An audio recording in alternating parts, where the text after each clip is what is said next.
안녕하십니까. 국회의원 양이원영입니다. KTX 울산 역세권 연결도로 노선은 왜 휘었을까?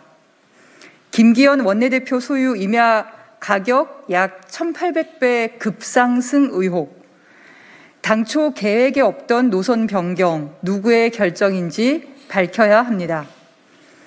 대장동 의혹을 제기한 국민의힘 김기현 원내대표에게 묻습니다.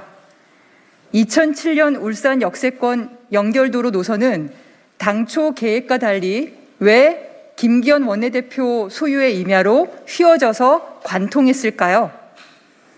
초기 도로 타당성 조사 용역 착수 보고서에는 제한조차도 되지 않던 그런 노선입니다.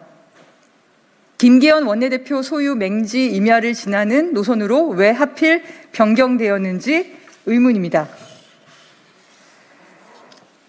같은 당인 한나라당 박맹우 울산시장이 재선 시절이었습니다.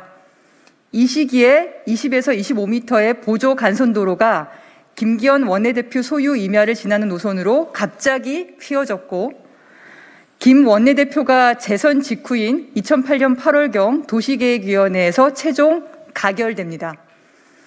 박맹우 시장은 이후 3선 연임으로 지방선거 출마가 제한되자 김기현 원내대표의 지역구인 남구을을, 울산시 남구을을 물려받았습니다.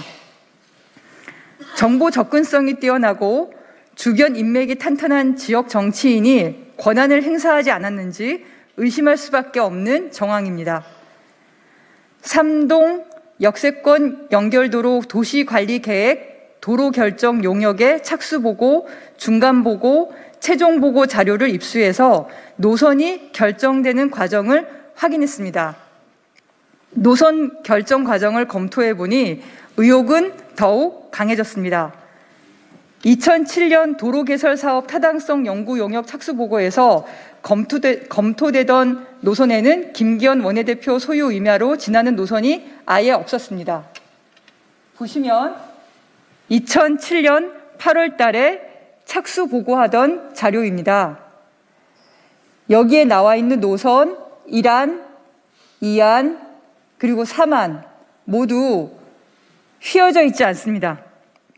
지금 여기에 김기현 원내대표의 땅이 있습니다. 김기현 원내대표의 땅을 비껴나가는 노선입니다.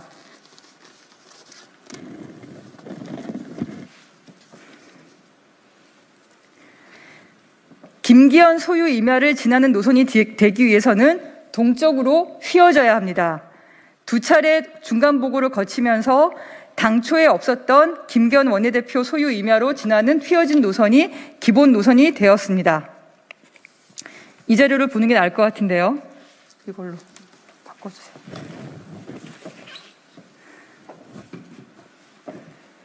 애초에 2007년 8월 착수보고 계획 구간에서는 이런 노선이 중심이었습니다. 중간보고와 최종보고를 거치면서 노선이 김기현 의원 소유 임야로 이렇게 휘어졌습니다. 김 원내대표 임야를 지나지 않는 노선은 도로구배 7.6%를 이유로 노선 검토안에서 배제되었으나 해당 노선 도로구배는 도로시설 기준 규칙상 보조 간선도로 구배 8% 이하로 실제는 기준치 이내였던 것도 확인했습니다. 해당 땅은 판사 출신인 김기현 원내대표가 1998년 울산시 고문 변호사 시절 구매했습니다. 전체 3,800만 원 가량의 34,920평의 맹지 임야를 사들인 것으로 확인됩니다.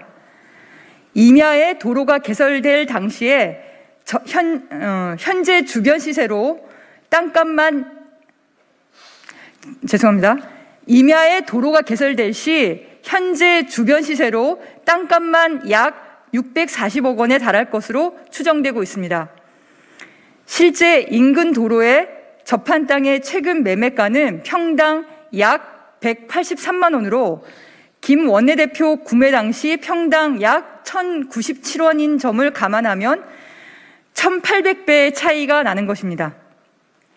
김기현 원내대표가 보유한 임야는 KTX 울산역에서 1.8km 떨어진 역세권 인근이라서 도로 개설과 함께 개발 가능성이 높은 곳입니다. 터널 여부는 최종 도로 실시 설계에서 결정된다는 것이 울산시 관계자들의 설명입니다. KTX 울산 역세권 인근 언양읍 등은 개발 기대 심리가 크고 울산역과 삼동면을 잇는 도로는 오랜 주민 수건 사업입니다. 도로가 지날 것으로 예상되는 부지에는 기획부동산이 개입한 것으로 보이는 쪼개진 필지도 확인할 수 있습니다. 국회의원과 울산시장 권한을 이용한 토착 비리가 아닌지 철저한 조사가 필요한 의혹들입니다. 그럼에도 김 원내대표는 국민의 알 권리 차원에서 의혹을 보도한 울산 MBC 모 PD를 명예훼손 혐의로 민형사상 고소했습니다. 형사건은 검찰이, 민사건은 법원이 최종 기각했고 김기현 원내대표 측도 지난 6월에 최종 포기한 것으로 압니다. 김기현 원내대표는 대장동 사건을 두고 여당 후보를 연일 맹비난 중입니다. 적반하장입니다. 김기현 원내대표는 의혹이 제기된 토지 외에도 본인과 배우자 명의의 아파트와 상가 건물 등이 7개로 재산 신고액만 71억 5,600만 원에 달합니다. 청렴한 판사 출신 정치인이 어떻게 부동산 투자 기재가 되셨는지 대단하십니다. 본인을 둘러싼 의혹부터 밝히십시오.